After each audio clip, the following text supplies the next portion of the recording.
that many times I'm sure that we've all taken time just to stop and reflect many times when we hear what's happening in the news or read the newspapers. Where's all of this leading to? What's going on here? And so I think that now more than ever, we must begin to look at what are the things that we can do that would put us on some firm footing in life, that will enable us to do some things and use some powers that we have, that many of us go through life never ever discovering that we have those things going for us. And part of that, I believe, is knowing what it is your life worth. What is it that gives your life a sense of meaning and purpose? Because once you find that, it puts you in your power place. See, if you know what your life work is, I encourage you to start working on it. If you can't do it all at one time, do just a little bit of it. And if you don't know what it is that you showed up to do, if you don't know why you're here, I encourage you to find out what your purpose is here. What is the meaning of your life? What will be different? Have you ever asked yourself that question? I've done that. I remember coming from a friend of mine's funeral, and I was reflecting on how much time I had left. And I went for a walk in a park thinking about this guy whose life was so promising. And I mean, he wasn't an old guy. He was quite young, in fact. And I thought about all of the things that he said he was going to do, and he never got a chance to do those things. And I started thinking about my own life and how much time I had left to do the things that I would like to do. And at that time, I wasn't sure what my life purpose was, what my life's work was. I wasn't sure about it at that time. And I thought about it quite a lot. I had some idea, but I wasn't convinced, and I don't think I felt worthy. I didn't believe that it could be me to do this kind of work that I'm doing right now. And I say to you that if you begin to take a conscious effort to find out what it is that you're supposed to do, I say that it can literally save your life. I said that it can literally save your life. 85% of the American public, according to recent studies, are going to jobs that they hate, working on jobs that do not challenge them. They get sick thinking about going. Because, see, when you go to a job and you already know how far you can go, you can already see that proverbial glass ceiling. See, when you're going someplace and you already know how much you're going to make, you already know how far you can go, you're in a dead-end position. It erodes your self-esteem. It lowers your sense of yourself. It creates an inner turmoil. It creates an emptiness in you. So I say that your life is worth finding what it is that you're supposed to do. And I'm not saying quit your job. I'm saying find it and do just a little bit of it. Just start working at it just a little bit, but do find out what your work is and hold on to it, and don't let your dream go. Don't let it go. See, and here's something else I want you to begin to look at. Why is it that most people don't pursue their dreams or don't do better than what they're doing if they're capable of doing it? I think that many of us don't go the next step because we don't know what to do yet. And I say that the reason that we don't even explore the possibility of what to do is because subconsciously we don't believe that it can happen for us, and we don't believe that we deserve it. So here's what I'm suggesting. How much time do you spend working on you? How much time do you spend every day working on your dream? In the last 90 days, how many books have you read? In the last year, what new skill or knowledge have you acquired? What kind of investment have you made in you? So I'm saying that as you begin to look at where you want to go, if you want to make it today, and things are changing so fast, you have to literally run to stand still. I'm saying that you've got to make some conscious effort to begin to work to develop you. Here's something else. Most people are not living their dreams because of fear, ladies and gentlemen. Fear, limited vision, and lack of self-esteem. is what keeps most people doing things they don't want to do. The same reason that people stay in relationships where they're abused or they're unhappy or it's unfulfilling. They can't see themselves beyond that relationship. They can't see themselves enjoying life without that person. They think that this is all that they can do. The same reason that people get stuck at a certain level in life. They can't see things being better for them. And they think that this is it and this is all they deserve. This is all they've ever seen. It's been passed on to them. And they think that this is it for them. Oh no. I was looking what Dr. Blanton, Smiley Blanton, who is a colleague of Dr. Norman Vincent Peale, what he said about fear. He said, fear is the most subtle and destructive of all human diseases. Ladies and gentlemen, fear kills dreams. Fear kills hope. Fear puts people in the hospital. Fear can aid you. Fear, ladies and gentlemen, can hold you back from doing something that you know within yourself that you're capable of doing, but it will paralyze you. And it seems like you're in a hypnotic spell. And I ask you a question, what is the benefit? What's the benefit of allowing fear to hold you back? What's the benefit of giving up on yourself?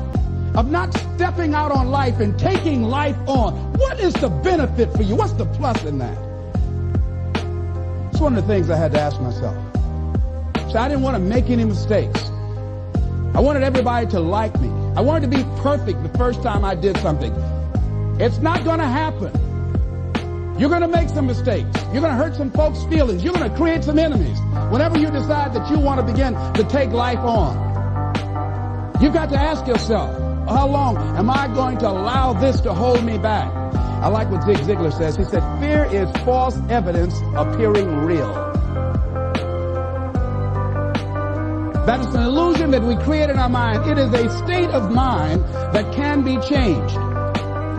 So let's look at how we can begin to take some steps to restructure that fear, to begin to expand our visions of ourselves, to begin to increase our self-esteem. Webster said that self-esteem means confidence and satisfaction in oneself. Look at your life right now. Whatever you've done up to this point in time, your life is working. Whatever you have produced, it came out of you as a result of the kind of person that you have become. It's a result of your choices. It's a result of your consciousness. Now you have to ask yourself, are you satisfied with what you have produced? Is this what you want?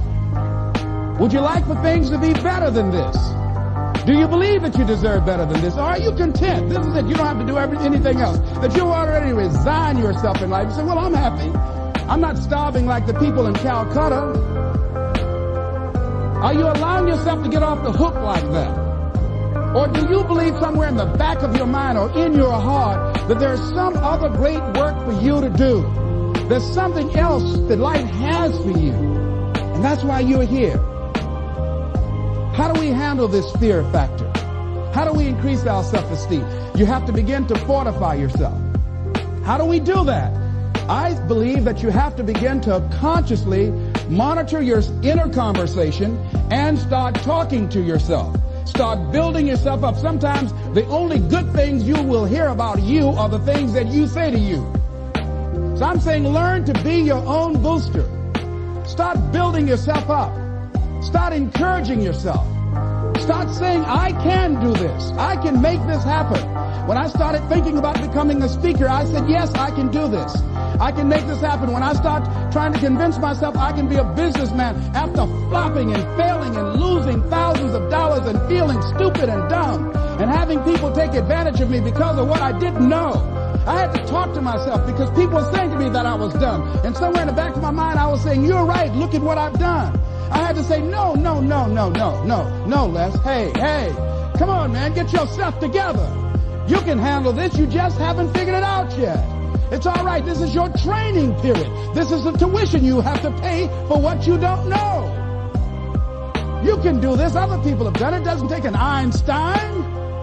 Get you some people that can teach you some stuff that you don't know. Get you some people that have done it successfully and learn from them. Take some seminars, workshops, read some books on how to manage a business. Change Change the way you see yourself and begin to tend to the personal details. Understand that nobody's going to take care of your business better than you. And when I start changing that kind of mindset of beating myself up because of my mistakes and start looking at the possibility of my doing better, of my making the adjustment that would enable me to do what I want to do successfully, things begin to change. And I'm saying, stop beating up on yourself. You do it. I know you do it. I've done it. It's a natural inclination for us to put ourselves down. See, we are born negative, I think, in a negative consciousness because we live in a negative world. Here's some other things, ladies and gentlemen. Begin to guard your mind against negative programming, like turn off the television. Don't watch the news. So you've got to guard the kinds of things that you put in your mind. See, if you don't program your mind will be programmed because human beings are goal-oriented. That's why we die of broken hearts early. That's why we're running through life to early graves. We're going through life, ladies and gentlemen. And I think that Henry David Thoreau said that most men live in quiet desperation. Most of us go through life running scared. So we created this in our minds, false evidence appearing real. We made it real in our minds. That's why Churchill said there's nothing to fear but fear itself. That's the destructive monster. So turn off things that can contribute to your fear. Turn a deaf ear to people that all they can do is talk about how negative things are because they have bought into the consciousness of the world. Start attending workshops, seminars, listening to tapes on a daily basis to begin to recondition your mind, to retrain your thinking. Faith comes by what?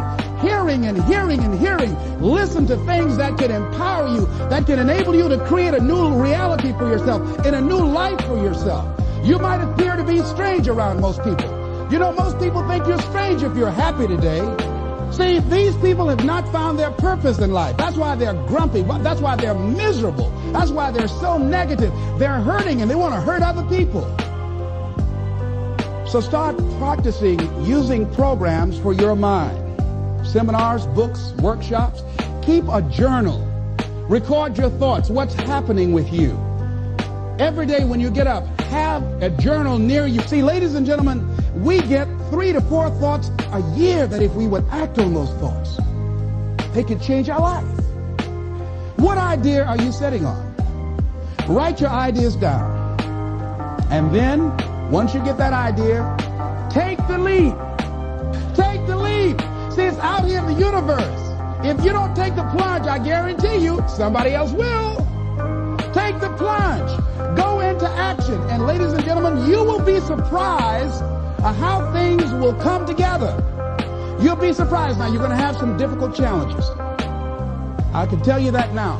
Be aware of that. Things are not going to work out exactly right. For a time, they will, sometimes. And that's when life is just playing a game with you. I want you to feel good and relax. But ladies and gentlemen, go into action with your dream.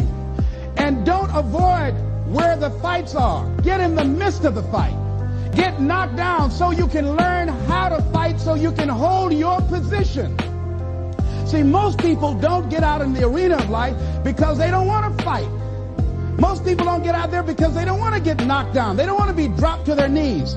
But see, you're going to be dropped whether you're on the field or whether or not you're sitting on the sidelines. You're going to be dropped. So at least get dropped for something. See, that's how most people are spectators in life. You don't want to be a spectator. You want to get out in the field where the action is. And you will be amazed. After the struggle, there will be a calm period and things will begin to click for you.